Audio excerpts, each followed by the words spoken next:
भगवान श्री राम भी इनका साथ छोड़ जाएंगे। एक दिन भारतीय जनता पार्टी को भी देश छोड़ना पड़ेगा। हमारे पास स्पेशल तो देखो बजरंग बली का आशीर्वाद अंत वक्त कहते हैं, और जो मीडिया हाउस जो प्रधानमंत्री की दया क्रम पे चल रहा, सिर्फ वो आज भी कह रहे 2024 का चुनाव जो होना चाहिए पहले प्रधानमंत्री को कर्नाटक से खदेड़ दिया। संविधान की धज्जियां उड़ा रखी है भारतीय जनता पार्टी। बजरंग बली का जो गधा इन्होंने चलाया था वो गुंडों का गिरोह बैन होना चाहिए और हर जगह बैन। नमस्कार, मैं आपके साथ रितेशना मंगवाना। इस वक्त मैं दिल्ली के एआईसीसी दफ्तर में मौजूद हूँ। जैसे आप जानते हैं, कर्नाटक के नतीजे जो हैं कांग्रेस की तरफ झुकाव दिखता हुआ नजर आ रहा है। दरअसल बात बता दूं, भारत जोड़ो की यात्रा से राहुल गांधी की शख्सियत काफ़ी निखर कर आई और भारत जोड़ो को काफ़ी लोगों ने पसंद किया। पर उसी के बाद राहुल गांधी काफ़ी घेरे में भी रहे, उनकी सांसदी भी चली गई और उसके बाद कर्नाटक में जिस तरीके से प्रचार उन्होंने किया वो जीत के भी आए। तो उसी मुद्दे पे, पूरे मुद्दे पे बातचीत करने के लिए कर्नाटक के कि अब कांग्रेस जीत गई है कर्नाटक में, तो यहाँ के लोगों का, कांग्रेस के लोगों का क्या कहना है और क्या सोचते हैं कि सिर्फ राज्य में जीतना काफ़ी होगा या 2024 में बीजेपी को ये लोग अपने वादों के साथ, अपनी भारत जोड़ो जो यात्रा थी कि नफरत के बाज़ार में मोहब्बत की दुकान खोलने वाले, क्या दुकान की शुरुआत कर्नाटक से हो गई है, ये देखना बाकी रहेगा। पहले तो बहुत बहुत नमस्कार और बहुत बहुत आपको बधाई, क्योंकि कर्नाटक में आप लोग जीत रहे हैं। तो क्या आपका रहा कर्नाटक में जीतने का असली वजह क्या रही, किस वजह से जनता ने वहाँ की आपको पसंद किया? अब देखो, जब राहुल गांधी ने कन्याकुमारी से यात्रा शुरू की थी तभी उन्होंने एक ठान लिया था कि मैं नफरत का जवाब नफरत से नहीं दूंगा। हम महात्मा गांधी के पद चिन्हों पे चलने वाले हैं। उन्होंने कहा मैं नफरत की जगह अपनी मोहब्बत की दुकान खोल लूँगा, और कन्याकुमारी से कश्मीर तक उन्होंने मोहब्बत के जो फूल बखेरते गए थे, जो फूल कर्नाटक में भी बखेरे थे, तो उसका आज परिणाम आया है। जो उन्होंने शुरुआत की कर्नाटक के चुनाव में, घर घर गए, उन्होंने लोगों की समस्याओं को सुना, किसानों की, मजदूरों की, गृहिणियों की, छात्राओं की क्या समस्याएं हैं, वो अपने मकसद से भटके नहीं। उन्होंने जनता के बीच रह के जनता की आवाज़ से मैनिफेस्टो बनाया कि जनता को क्या ज़रूरत है, क्या उनकी तकलीफ़ें हैं, क्या होगा। लेकिन इन्होंने चुना बजरंग बली को। बजरंग बली का इन्होंने दल और बल को मिलाने की कोशिश करी। बजरंग बली का बल चलता है और ये बजरंग दल एक गुंडों का गिरोह है। उन्होंने मिलाने का, गुंडों का गिरोह बैन होना चाहिए और हर जगह बैन होना चाहिए। बजरंग बली को बैन करने के लिए ना किसी ने कहा।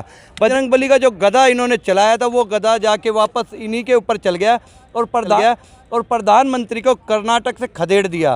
और वहाँ राहुल गांधी जी के नेतृत्व में जो उन्होंने काम की शुरुआत की है कि वोट होना चाहिए, मुद्दों पे होना चाहिए, जनता के मुद्दों पे, तो जनता ने वोट जो किया है मुद्दों पे किया है, ध्रुवीकरण नहीं किया।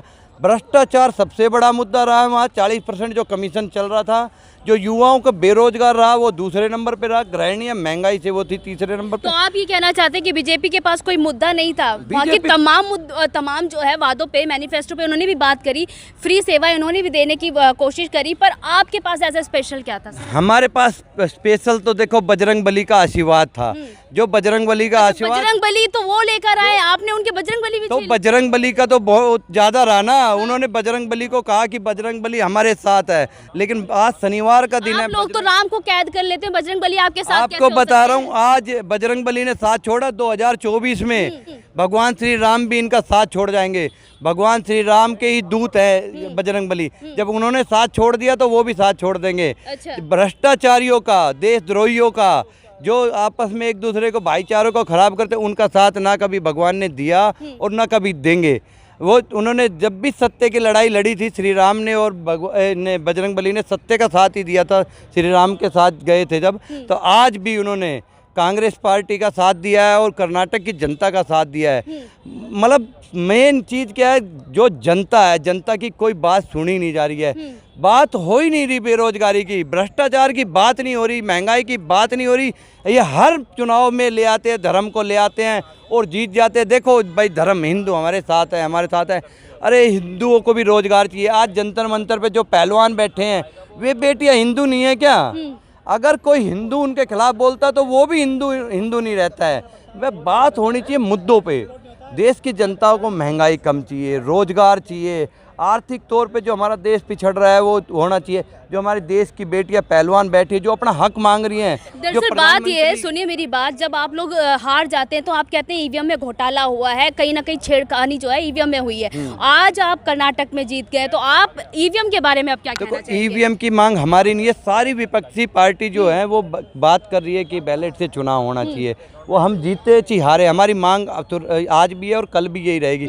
हम आज भी कह रहे हैं 2024 का चुनाव जो होना चाहिए बैलेट पे होना चाहिए, क्योंकि जब सारी देश की पार्टी है कह रही है तो देश के प्रधानमंत्री चुनाव आयोग तो निष्पक्ष है, उसको सुनना चाहिए। क्या इसमें बताओ दिक्कत क्या है? करा दे चुनाव। आप एक बार इनको एक ही है मकसद, अभी भी कर्नाटका में भी कई मशीनें पकड़ी गई हैं, हमने भी वीडियोस देखी हैं। तो अब जब देश का भरोसा अगर बैलेट पे है तो बैलेट से चुनाव होना चाहिए, ये एक अलग मुद्दा है। लेकिन जो आज जनता इनसे परेशान है, आप रिपोर्टर तो सबसे ज़्यादा लोगों की करते हैं, देखते हैं, कोई युवा खुश नहीं है। कहाँ जनता परेशान है? विश्व जनहित के लिए लगातार काम कर रहे हैं प्रधानमंत्री जी, सरकार लगातार काम करे, विश्व में डंका बज रहा, आप कह रहे हो जनता परेशान है और खुश है जनता। आप बताइए विश्व में अगर जनता खुश होती तो 400 का सिलेंडर 1100-1200 का सिलेंडर लेके खुश है क्या?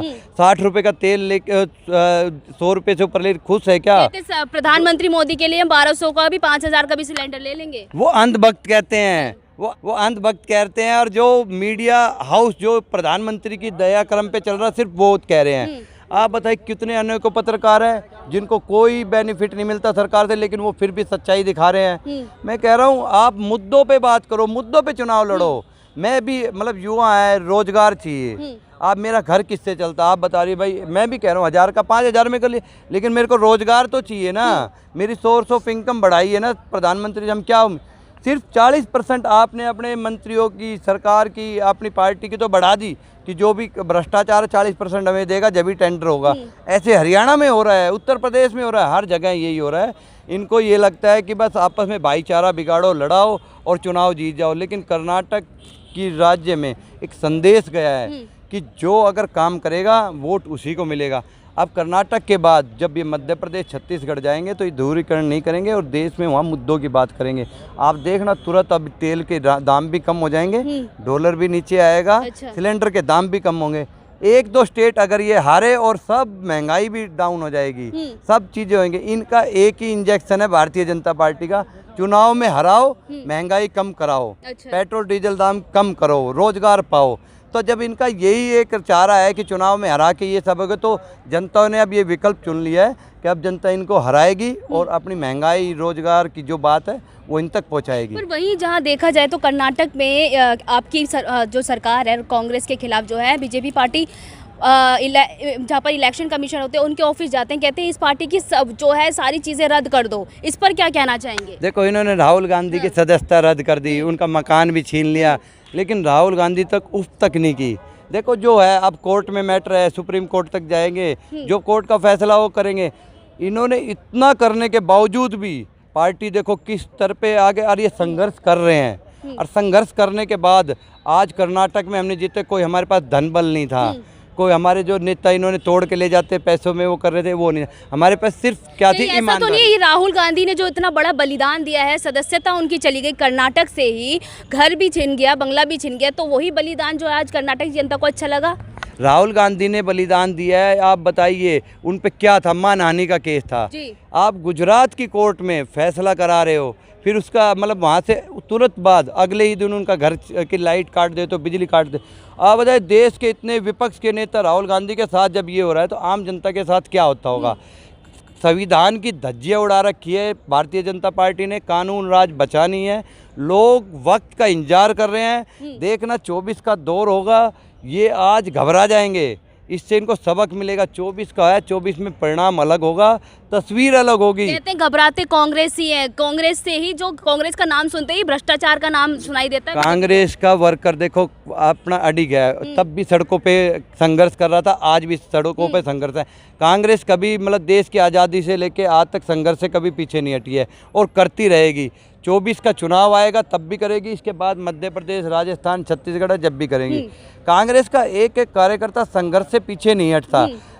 इसके 40% कमीशन खाने की, भ्रष्टाचार करने की तो आदत भारतीय जनता पार्टी के लोगों को पड़ गई है। उनको ज़रूरत है मेहनत करने की, संगठन चलाने की ज़रूरत है। हमेशा ही एक धर्म को, लोगों को बांट के वोट पाने का काम नहीं आएगा।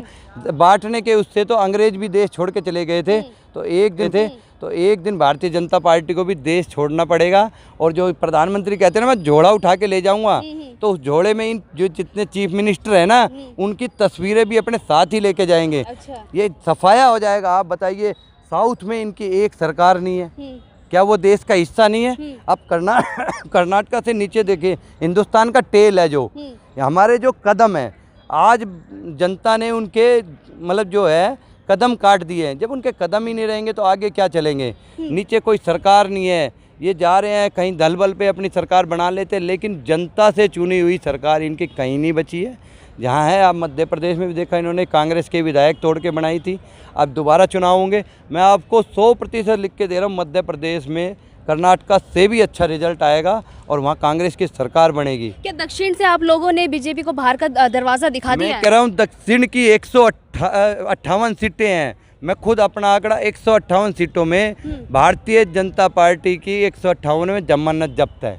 वहाँ पे 10 के आंकड़ा नहीं छुपाएगी। आप बता दीजिए, ये मतलब कर्नाटका से साफ हो गए हैं, केरला में है नहीं, तमिलनाडु में नहीं है, पौंडीचेरी में नहीं है, ये उड़ीसा में नहीं है, कहाँ है ये सिर्फ धन बल के 2-3 स्टेटों में है। और वहाँ भी देखिए, ओवर कॉन्फिडेंस तो नहीं बोल रही है आपका? ओवर कॉन्फिडेंस नहीं है जनता, हम तो ये कह रहे हैं जो जनता के मन में भाव है वही हम बोल रहे हैं। राज्यों में जीतना आसान बात है, तमाम भारत में एक अपना दबदबा बनाना, 2024 में जीतना बहुत बड़ी बात है, बहुत मेहनत लगती है। देखो, राज्य में जो जनता है वही जनता जो करेगी वही लोकसभा में भी वोट करेगी, ऐसा तो है नहीं। जनता समझ पा रही है कांग्रेस की नीतियों को? बिल्कुल। अगर आप देखिए ना, हमने जब ये राजस्थान में भी पहली मीटिंग में OPS लागू किया, हिमाचल में भी किया है, जो महिलाओं को पेंशन देने का है, रोजगार देने का है, चाहिए हमारी सरकार वहाँ पे भी है, बिहार में भी राजस्थान में तो अभी पायलट और गहलोत की भी लड़ाई चल रही है वसुंधरा राजे को लेकर। देखो, काम के मुद्दों पे बता रहे हैं, हमने जहाँ पहली मीटिंग में ही वहाँ पे भी किया है,